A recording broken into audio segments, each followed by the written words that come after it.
friends, welcome to Turning Point Free Astrology channel. आप सभी के हैप्पी लाइफ और गुड लिविंग के लिए कामना करता हूँ।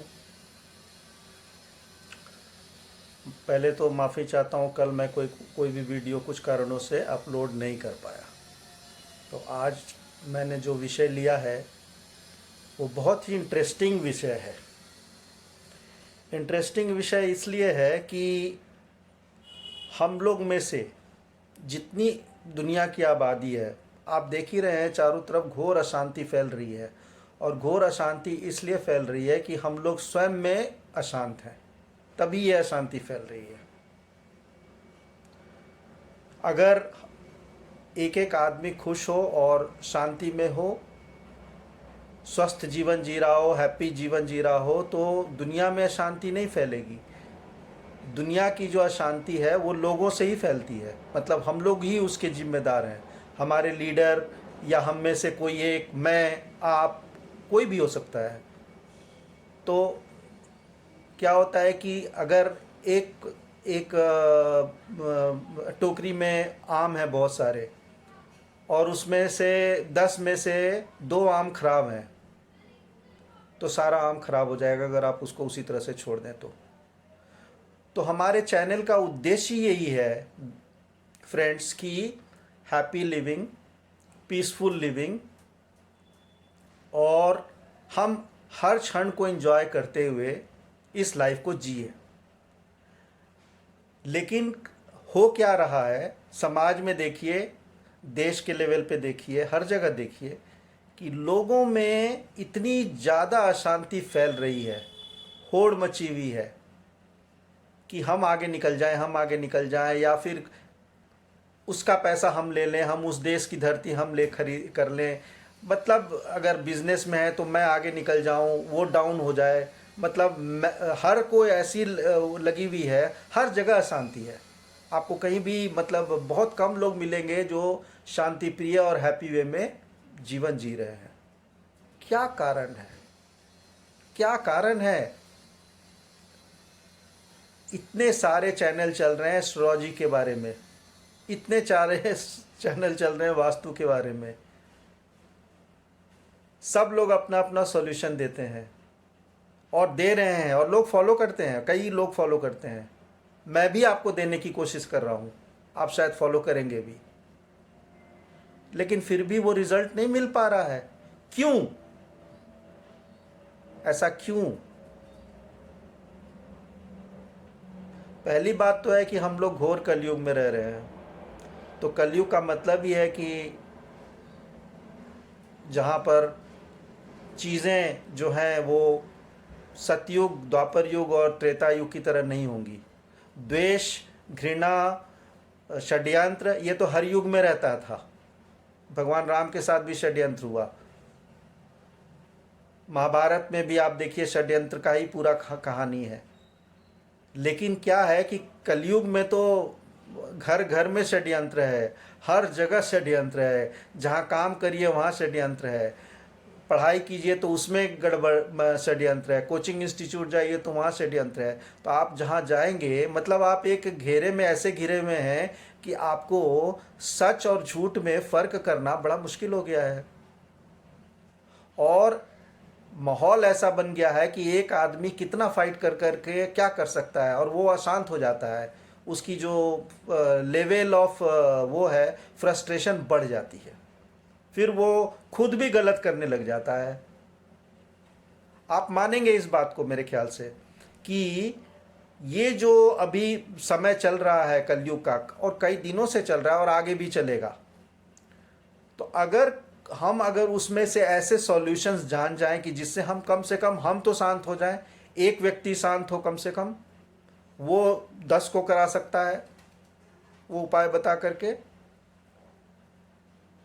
तो ये चेन जो है ना, पॉजिटिविटी का चेन जो है, वो कहीं ना कहीं से तो स्टार्ट हो चुका है। कई लोगों ने किया है, ये नहीं कि मैं पहला आदमी हूँ। कई लोगों ने अपना एफर्ट लगा करके समाज में शांति स्थापित करने की कोशिश की है, कोशिश कर रहे हैं और आगे भी कोशिश करेंगे। विद्वान लोग, ज्ञानी लोग हैं ऑलरेडी, जो कोशिश करने में लगे रहते हैं, दिन रात लगे रहते हैं। मैं भी उनको फॉलो करता हूँ। ऐसा नहीं कि मैं बहुत बड़ा वो हूँ कि मैं किसी और को फॉलो नहीं करता हूँ, मैं भी देखता हूँ, उन लोगों से प्रेरणा लेता हूँ। अब आप देखिए कि क्या एक मनुष्य का जीवन केवल मात्र कुंडली ही है?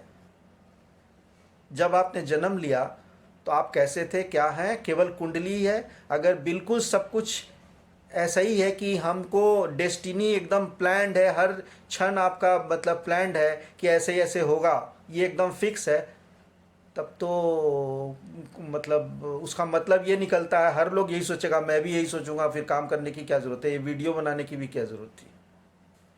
लेकिन जीवन में कुंडली में एक ऐसा जो हाउस होता है वो थर्ड हाउस होता है पराक्रम का, और वो सीधे उसकी दृष्टि भाग्य पे जाती है। वहाँ से डायरेक्ट सामने का जो हाउस होता है वो भाग्य का होता है। तो जितना पराक्रम करेंगे वो भाग्य उतना आपका खिलेगा। तो इसका मतलब क्या है कि कुंडली भी ये बोलता है कि कर्म भी आपको करना पड़ेगा भाग्य बनाने के लिए। और आपने प्रारब्ध में जो गलतियां की है, जो मुझे भी नहीं पता है, आपको भी नहीं पता है, प्रारब्ध मतलब पूर्व जन्म, कितने जन्मों के बाद हम ये मनुष्य जीवन में आए हैं, और कई मनुष्य जीवन में होते हुए आप इस लेवल में पहुंचे हैं, आप जिस लेवल में पहुंचे हैं, और आगे कितने और जन्म लगेंगे हमें हमारी आत्मा को परमात्मा में विलीन होने के लिए। ये एनर्जी का तो यही है, फाइनल ऑब्जेक्टिव तो यही है कि हम परमात्मा में जाके उस एनर्जी में फाइनली चले जाएं, लीन हो जाएं। यही है ऑब्जेक्टिव हम लोग का, सभी का यही ऑब्जेक्टिव है, चाहे वो एनिमल हो चाहे वो कोई भी हो, लिविंग थिंग्स का यही ऑब्जेक्टिव है। अब उसको कितने जन्म लगेंगे ये तो एक हर आदमी का प्रारब्ध है, उसका पराक्रम है, उसका भाग्य है, ये तो है ही है। तो कुंडली भी यही कहती है कि आप पराक्रम करेंगे तभी आपका भाग्य बनेगा। तो मेरे हिसाब से, इस चैनल के हिसाब से, केवल कुंडली ही नहीं होता है सब कुछ लाइफ में, ये आप मान लीजिए। ये एक्सपीरियंस से भी मैं बता रहा हूँ कि आप केवल सोचेंगे कि मैंने कोई ज्योतिष को कुंडली दिखा दी और उन्होंने ये अंगूठी बोल दी और ये मंत्र उच्चारण के लिए बोल दिया और ये बोल दिया कि आपका शनि वीक है और सूर्य ऐसे है तो, और वो चंद्रमा ऐसे है तो ऐसे ऐसे उपाय करिए सब ठीक हो जाएगा। ऐसा नहीं है, ऐसा नहीं होता है। अगर ऐसा होता तो हम में से कई लोग खुश हो गए रहते और हम लोगों का सारा प्रॉब्लम सॉल्व हो गया रहता और लाइफ बैलेंस रहता। केवल मैं खुश हूँ, मेरी वाइफ खुश नहीं है, मेरे बच्चे खुश नहीं है, मेरा पोता खुश नहीं है, मेरा नाती खुश नहीं है, मेरे पिताजी जीवित हैं, माताजी जीवित हैं, वो खुश नहीं है, मेरे भाई बहन खुश नहीं है, मेरा नेबर खुश नहीं है, कहीं ना कहीं से तो फिर जो खुश नहीं है वो मुझे समाज में डिस्टर्बेंस तो पैदा करेगा ना।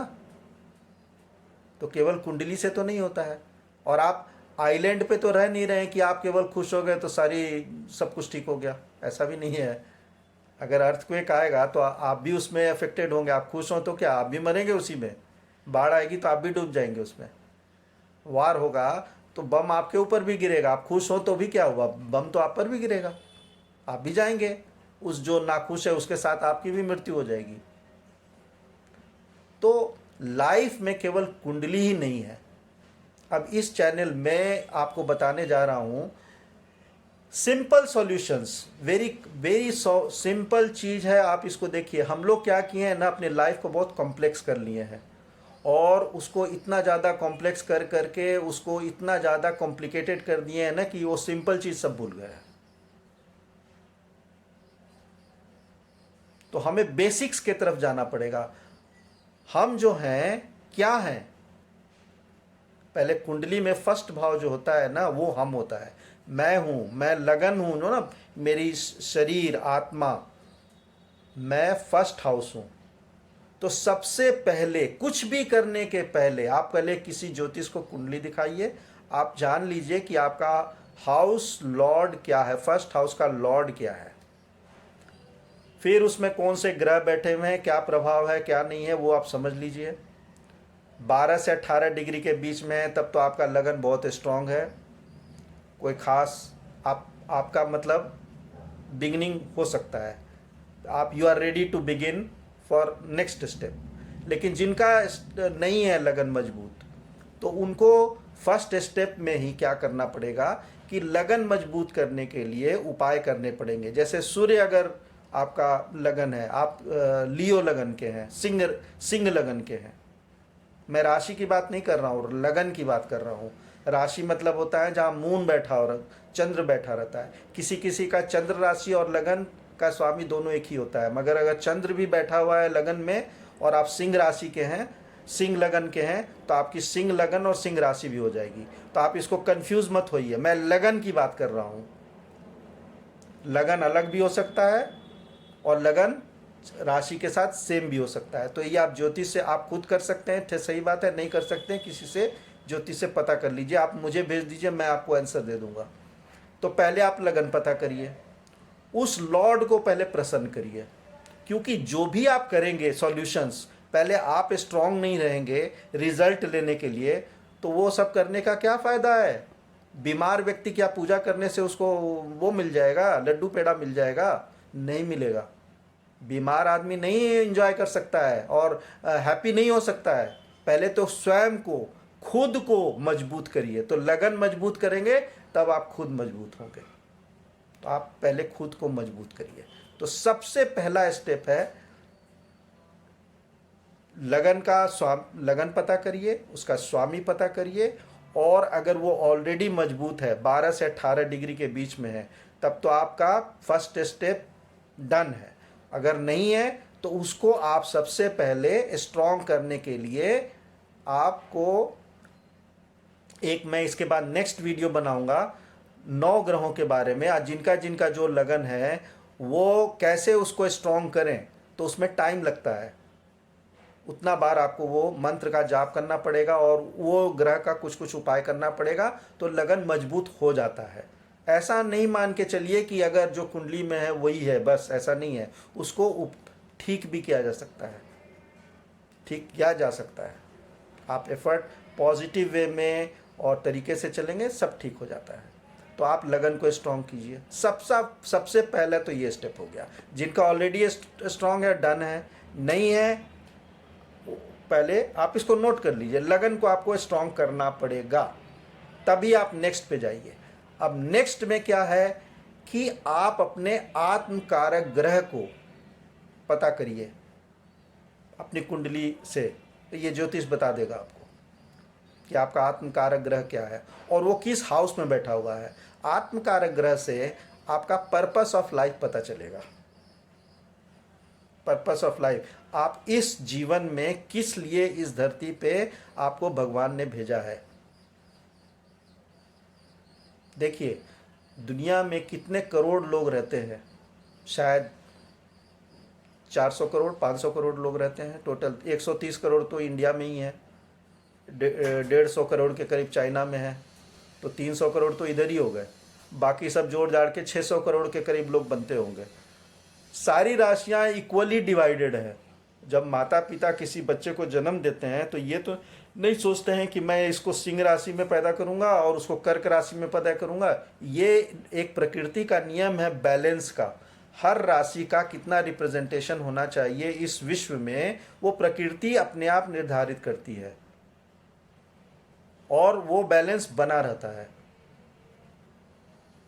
जैसे सिंह जो होता है एनिमल, वो कम होता है, और जो डियर होता है, हिरन जो होता है, वो ज़्यादा होता है।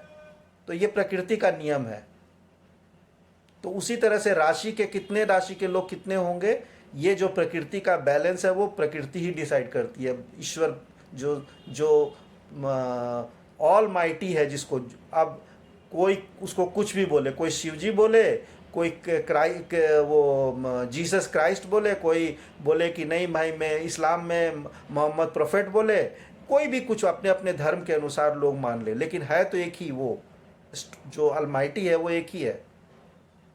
वही डिसाइड करता है कि इस प्रकृति में बैलेंस किस तरीके से बैलेंस बनेगा। कलयुग भी अलमाइटी ने ही किया है। ये जो काल चक्र है ना, सतयुग, और ये जो अप टू कलयुग, ये बार बार रिपीट हो रहा है कई युगों युगों से। मतलब कि हम लोग किसी और फॉर्म में पहले भी थे इस धरती पे, लेकिन हमें याद नहीं है। चूंकि जब तक हम इसको क्या बोला जाए, मोक्ष की प्राप्त नहीं करते हैं, तब तक तो हमें जन्म लेते रहना पड़ेगा। और गलती करेंगे तो हम मनुष्य से योनि से पीछे भी जा सकते हैं, दूसरे योनि में जा सकते हैं, एनिमल फिर से बन सकते हैं। और आगे बढ़ना है तो अच्छा कर्म करना पड़ेगा। हैप्पी रहेंगे तभी आप अच्छा कर्म करेंगे। दुखी आत्मा कभी भी अच्छा काम नहीं कर पाती है, वो गलत में ही सोचती है, उसकी नेगेटिव थॉट्स रहते हैं हमेशा। तो सबसे पहले आप लगन को मजबूत करिए। लगन को मजबूत करने का मतलब है 12 से 18 डिग्री जिनका है वो तो लकी हैं, अच्छा है उनके लिए। जो नहीं है और जिनका उच्च भी है लगन कई बार तो और अच्छा है, नीच का है तो उनको और मेहनत करनी पड़ेगी। तो फर्स्ट स्टेप है कि आप लगन को मजबूत कीजिए। देखिए वीडियो लंबा थोड़ा होगा क्योंकि मुझे सही तरीके से आपको अपना जो मैं समझाना चाहता हूँ वो मैं समझाने के लिए कोशिश करूँगा। तो आपने एक बार लगन को मजबूत करने का स्टार्ट कर दिया प्रोसेस। दूसरा है कि आत्मकारक ग्रह आपने पता कर लिया किस हाउस में बैठा है। फिर पर्पस ऑफ लाइफ आपका पता लग गया। तो आपका जो जॉब, करियर, प्रोफेशन उसी से रिलेटेड होना चाहिए। जनरली क्या होता है कि इंट्यूशन से ही पता कर लेता है आदमी कि मेरा ये आत्मकारक ग्रह, मतलब उनको पता नहीं होता है कि आत्मकारक ग्रह क्या है, लेकिन वो उसी लाइन में चले जाते हैं। वो सुआत्मा होती है जो मतलब उनको भगवान पहले से ही दृष्टि देता है कि तुम्हें इस लाइन में जाना है। लेकिन कई लोग हैं ऐसे जो बेचारे भटकते रहते हैं, कभी इस लाइन में कभी उस लाइन में। मतलब उनको पता नहीं होता है कि क्योंकि मैं टीवी भी देखता हूँ तो कई प्रश्न कुंडली में भी मैं देखता हूँ, पंडित जी बताते हैं कि आपको तो इस लाइन में जाना चाहिए था, आप तो इस लाइन में चले गए हो। तो वो पूछते हैं। तो ऐसे लोग हैं, और मैं तो समझता हूँ 80% हैं जो भटकते रहते हैं और ज़बरदस्ती का करियर बनाए हुए हैं जिसमें उनको मोस्ट अनफिट है। तो पहले आत्मकारक ग्रह पता करिए, आप उससे पता लग जाएगा कि आपका करियर, प्रोफेशन और आपको धरती पे किस लिए भेजा गया है। ये भी प्रकृति का नियम है। हर आदमी डॉक्टर नहीं बन सकता है, हर आदमी इंजीनियर नहीं बन सकता है, हर आदमी आईएएस नहीं बन सकता है। हर आदमी को भगवान ने एक वर्क के लिए, एक पर्पस के लिए भेजा है। वो पर्पस आप जान जाएंगे तो आपका जीवन तो नेक्स्ट स्टेप हैप्पी अपने आप हो जाएगा, क्योंकि वो आप फिर काम बोझ नहीं रहेगा आपके लिए, आप इंजॉय करेंगे उस काम को। तो नंबर 2 ये हो गया। नंबर 1 हो गया लगन को मजबूत करना। सेकेंड हो गया आत्मकारक ग्रह का पता करना और किस हाउस में बैठा है, और अकॉर्डिंगली आप अपना लाइफ का पर्पस और क्या करना चाहिए वो आपको जानना है। थर्ड क्या है, आप अपना कुंडली एनालिसिस करवा लीजिए। बहुत ज़्यादा दिक्कत आपको लग रही है अपने लाइफ में तो कुंडली एनालिसिस करवा लीजिए। फ्री भी होता है, कई जगह फ्री होता है, पैसा खर्च करने की ज़रूरत नहीं है।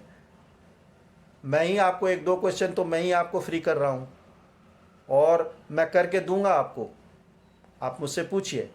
और क्या क्या उसमें कमियां हैं वो आपको पता लग जाएगी, कौन कौन सा उपाय करना है वहाँ से पता लग जाएगी। तो थर्ड तो ये उपाय हो गया। लेकिन यहाँ भी कहानी नहीं ख़त्म होती है। ये उपाय कर लिया और हैप्पी हो गया ऐसा नहीं होगा, और आप लगन केवल मजबूत कर लिए तो आप हैप्पी हो जाएंगे ऐसा भी नहीं होगा। पर्पस ऑफ लाइफ पता कर लिया और काम करने लग गए और आप हैप्पी हो जाएंगे, ये ऐसा नहीं होगा। ये सब करना पड़ेगा। लगन को मजबूत करना पड़ेगा, आत्मकारक ग्रह का पता करके पर्पस ऑफ लाइफ पता करना पड़ेगा, कुंडली एनालिसिस में कहाँ कहाँ दिक्कत है, कैसे कैसे उसको ठीक करना है वो पता करना पड़ेगा।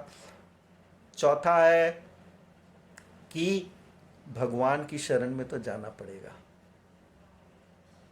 जो नास्तिक हैं और जो आस्तिक हैं, जिनको भगवान पे भरोसा है वो तो ज़रूर पूजा करते हैं, मेजॉरिटी ऑफ लोग करते हैं। और जिनको नहीं है विश्वास, तो आपको ज़रूरी नहीं है कि घर में मूर्ति रखिए और वो कीजिए। आप किसी भी धर्म को मानते हैं, कोई रिलीजन को मानते हैं, अलमाइटी तो है, नेचर इज़ द, आप नेचर को ही मान लीजिए कि सुप्रीम है वो, आप नेचर की ही पूजा कर लीजिए, कोई वृक्ष की पूजा कर लीजिए। लेकिन मन में एक आपको आस्था होनी चाहिए कि समबडी इज़ देयर। आप नहीं है अलमाइटी, कोई है ऐसा जो अलमाइटी है, आपसे ऊपर है, जो इस पूरे काल चक्र को, प्रकृति को चला रहा है, और हम लोग उसी में चल रहे हैं। कोई हैप्पी है, कोई नहीं हैप्पी है। तो जो लोग हैप्पी हैं ऑलरेडी, उनका परिवार सब तरह से हैप्पी है, तो उसको लिए ये वीडियो नहीं है। और जो नहीं है उनके लिए ये वीडियो है। तो भगवान को आस्था जरूरी है। चौथा नंबर तो ये हो गया। उसके बाद क्या है कि यहां पर भी आप भगवान की पूजा करने से आपकी हैप्पी हो जाएगी लाइफ, ऐसा जरूरी नहीं है।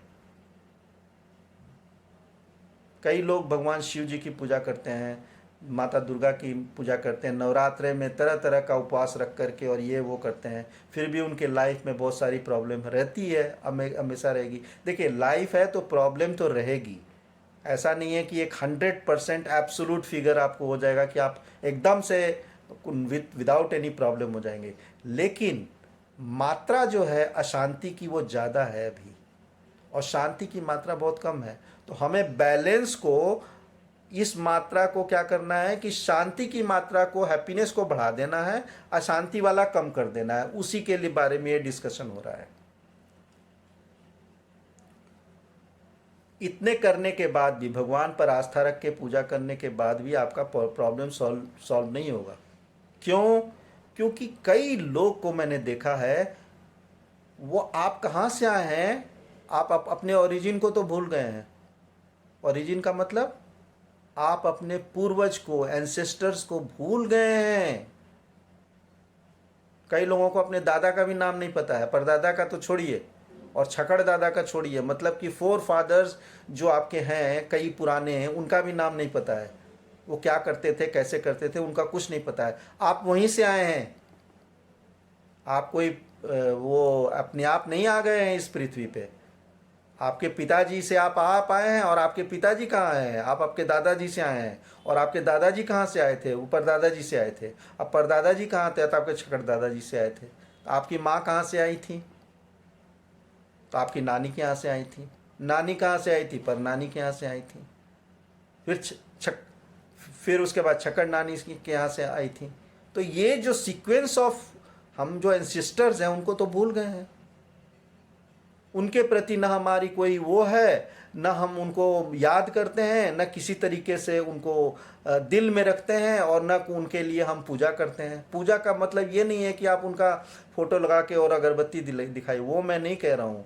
मन में एक भावना ऐसी होनी चाहिए, पवित्र भावना, कि आप अपने एंसेस्टर्स के लिए थैंकफुल हों कि उनके कारण आप इस धरती पे हैं। आप आज IAS हैं, मंत्री हैं, चीफ मिनिस्टर हैं, या आप कोई ऑर्गेनाइजेशन के CEO हैं, या मैनेजर हैं, या जनरल मैनेजर हैं, या कोई आप ड्राइवर हैं, कुछ भी आप हैं, या मैं आज आपको ये वीडियो बना के दे रहा हूँ, तो मैं कहाँ से आया हूँ? अपने माता पिता के। आप अपने मन में अपने पूर्वजों के लिए वो नहीं रखिएगा, तो ये जो पहले 4 आपने सॉल्यूशंस किए हैं ना, ये 5वां आप नहीं करेंगे तो आपको फलित नहीं होगा, हैप्पीनेस नहीं आएगा। आपकी वो जो अशांति वाली जो वो रहेगी, वो जस के तस रहेगी। मैं आपको गारंटीड कह रहा हूँ। मैंने कई लोगों को देखा है जो बड़े बड़े पोजीशन पे हैं, लेकिन उनका लाइफ टोटली इम्बैलेंस है। उनके बच्चे अच्छा नहीं कर रहे हैं, या उनके फैमिली में ऐसी ऐसी प्रॉब्लम्स है जो वो उसको, अपने तो खुद अच्छे हैं, मतलब सक्सेसफुल हैं, लेकिन उनकी जो अपनी ओन फैमिली है, वाइफ के साथ रिलेशनशिप अच्छा नहीं है, या कुछ ऐसा कुछ प्रॉब्लम है कि वो उसको सॉल्व नहीं कर पा रहे हैं। ये क्यों ऐसा हो रहा है? वो पूजा भी करते हैं, वो भी करते हैं, फिर क्या करते हैं, कुंडली भी दिखा चुके हैं, सब कुछ कर चुके हैं, लेकिन नहीं हो रहा है। एंसेस्टर्स को आप भूल गए हो, पूर्वजों को भूल गए हो आप, जो सबसे जरूरी है। कहा जाता है शास्त्रों में, भगवान की तुलना अगर किसी से की जा सकती है तो वो आपके माता पिता और आपके पूर्वजों से की जा सकती है। और उसके बाद गुरु का आता है। जो संसार में जब आप आ जाते हो तो पहली तो गुरु आपकी माता होती हैं, फिर पिता होते हैं, माता पिता गुरु होते हैं, फिर जब शिक्षा मिलती है तो एक वो अलग गुरु होते हैं। तो सबसे पहले जो गुरु होते हैं वो माता पिता होते हैं। तो भगवान के बराबर जो जिनको ओहदा मिला हुआ है वो आपके एंसेस्टर्स को मिला हुआ है। माता पिता, दादा दादी, नाना नानी, परदादा परदादी परनाना परनानी, क्योंकि आप वहीं से आए थे। उनके प्रति आप अगर भगवान को जैसे आप पूछते हो, उनको अगर आप दिल में उनके लिए श्रद्धा भाव और सेवा भाव और वो नहीं रखोगे, एक पॉजिटिव वो नहीं रखेंगे, तो आपको ये जो 4 फर्स्ट है उससे आपको रिजल्ट नहीं मिलने वाला है। मैं बोल रहा हूँ आपको रिजल्ट नहीं मिलेगा, कहीं ना कहीं आप मात खा जाएंगे। तो आपका 5वां हो गया मोस्ट इम्पॉर्टेंट। पहले तो मैंने बोला कि आप स्वयं को मजबूत करिए, फिर अपने पर्पस ऑफ लाइफ आत्मकारक ग्रह से जानिए, फिर कुंडली एनालिसिस करा करके अगर उसको बैलेंस कर सकते हैं, जो जो उपाय आपको ज्योतिष बताता है वो कर लीजिए। फिर भगवान की पूजा जरूर करिए, आस्था रखिए। जो नहीं भी रखते हैं तो एक ऑलमाइटी, एक सुप्रीम पावर मान करके किसी को भी आप एक मन में रखिए कि हाँ भाई कोई है सुप्रीम पावर जो ये पूरे विश्व को, पूरे नेचर को, प्रकृति को चला रहा है। उसके बाद तो मोस्ट इम्पॉर्टेंट जो है, जो आगे चारों को फेल करने की ताकत रखता है, वो है आपके एंसेस्टर्स। कई लोगों के माता पिता गुजर चुके हैं, उन्होंने पिंडदान नहीं किया है। और आप लोग ये कई लोग नहीं मानते हैं कि आत्मा क्या होता है और वो भटकता क्या है। अरे ऐसा कुछ नहीं होता है, होता है। आत्मा भटकती है, तृप्त नहीं होती है।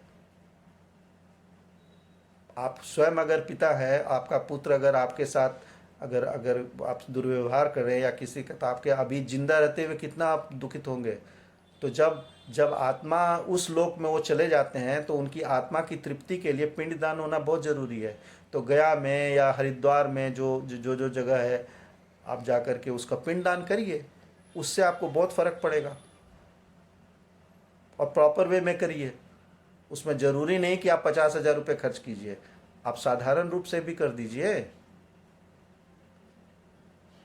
लेकिन करिए, पिंडदान करिए। और अपने पूर्वजों को हमेशा दिल में रख के, जैसे भगवान की आप पूजा करते हैं, भगवान को आप हमेशा याद करते हैं, पूर्वजों को याद कीजिए कि आपकी वजह से जो मैं आज हूँ। आप नहीं होते तो मैं भी नहीं रहता आज यहाँ पे, आपकी वजह से हूँ मैं। आपको बहुत बहुत धन्यवाद। आपके आशीर्वाद बना रहे हमारे ऊपर हमेशा, मेरे ऊपर, मेरे परिवार के ऊपर। ऐसा आप एक भाव अपने मन में 24 घंटा रखिए। काम करते वक्त भी सुबह शाम, मतलब आप उनको याद कीजिए जरूर। तो ये बहुत ज़रूरी है कि एंसेस्टर, ये पॉइंट कई लोग भूल जाते हैं, सोचते हैं भगवान की पूजा हो गई बस ख़त्म, और फिर उसके बाद प्रॉब्लम नहीं सॉल्व हुआ। कुंडली आपने एनालिसिस करा लिया, मंत्र उच्चारण कर लिया, अंगूठी पहन ली, फिर भी नहीं प्रॉब्लम सॉल्व हुआ। क्या भाई क्या हुआ? एंसेस्टर्स को तो आप भूल गए। जो सबसे ज़रूरी है, भगवान का दर्जा मिला हुआ है उनको तो आप भूल गए। साथ साथ करना पड़ेगा आपको। तो मोस्ट इम्पॉर्टेंट ये लास्ट पॉइंट हो जाता है आपका 5th पॉइंट, कि आपको एंसेस्टर्स को तो कभी भूलना ही नहीं है, क्योंकि उनकी वजह से आप हैं। और आपका जो पुत्र या पुत्री, आपने अब आगे आपका जो वंश चल रहा है, आगे का जो जनरेशन लीनियज चल रहा है, वो उनकी वजह से आप हुए और आपकी वजह से अब वो हुआ। तो ये लीनियज पृथ्वी पे चलता रहता है, यही काल चक्र है। तो काल चक्र में जैसे रिले रेस होता है, उसने उसको जब तक वो टाइम पे नहीं देगा, आगे वाला दौड़ के गोल्ड मेडल नहीं ले सकता है।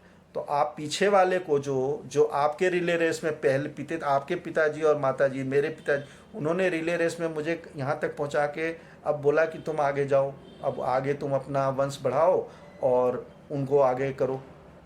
हर पिता और माता ये चाहता है कि मेरा पुत्र मेरे से अच्छा हो, हर चाहता है, लेकिन कई लोगों का नहीं हो पाता है। तो क्यों नहीं हो पाता है? कारण यही है कि आप अपने एंसेस्टर्स को भूल जाते हैं। इसके बाद एक और भी बहुत महत्वपूर्ण बात होती है एंसेस्टर वाली बात के बाद, कि आप जहाँ रह रहे हो मतलब जिस घर में रह रहे हो, जिस कमरे में रह रहे हो, महल में रह रहे हो, बंगलों में रह रहे हो, फ्लैट में रह रहे हो, चाहे एक छोटे से कमरे में रह रहे हो, उसका एक वास्तु देवता होता है। वास्तु देवता होता है, उस घर का एक वास्तु देवता होता है, उस कमरे का, आपका जो भी घर है उसका एक वास्तु देवता, उसको नित्य आपको श्रद्धा भाव से उनको धन्यवाद देना चाहिए कि आपके कारण मैं रात को मेरे को सोने का एक जगह मिल पाया। अब जो बेचारे जिनका घर नसीब नहीं है उनसे पूछिए, बेचारे स्ट्रीट पे सोते हैं, वो बारिश के दिनों में वो पुल के नीचे सो जाते हैं, उनका तो घर भी नहीं है, तो उनका तो वास्तु देवता पूरा शहर ही है। वो पीड़ित गरीब वो लोग कैसे रह रहे हैं? लेकिन आपके पास तो एक कमरा है, एक घर है, फ्लैट है। आप उनको पूजिए डेली कि आपकी वजह से मुझे एक छत मिली हुई है, मैं रह रहा हूँ, आपको बहुत बहुत धन्यवाद। ये श्रद्धा भाव रखना बहुत ज़रूरी है। लाइफ जो है केवल कुंडली नहीं है, लाइफ जो है केवल अलमाइटी नहीं है, क्योंकि अलमाइटी तो एक काल चक्र चला रहे हैं, उन्होंने एक लीनिएज आपको दे दिया है। आपके जो पूर्वज हैं वो भी एज इम्पॉर्टेंट एज अलमाइटी हैं, क्योंकि अगर वो प्रसन्न नहीं रहेंगे ना आपसे, उनकी आत्मा अतृप्त रहेगी, तो आपको बहुत सारे रिजल्ट लाइफ में नहीं मिलेंगे। ये मैं आपको गारंटीड बता रहा हूँ, नहीं मिलेंगे, नहीं मिलेंगे, नहीं मिलेंगे। और आपका वास्तु देवता अगर प्रसन्न नहीं है, जिस घर में आप रह रहे हो वहाँ पर आप इलीगल एक्टिविटी करते हो, गैम्बलिंग करते हो, ड्रग्स का धंधा चलाते हो, या कोई ऐसा कुछ इलीगल ट्रेड चलाते हो, तो आपको कभी न कभी उसका तो भुगतान करना ही पड़ेगा। आप चाहे ऊपर के 5 उपाय कर चुके हो तो भी वो नहीं चलेगा। तो लाइफ को एक बैलेंस करने के लिए हम लोग हैप्पी क्यों नहीं हैं?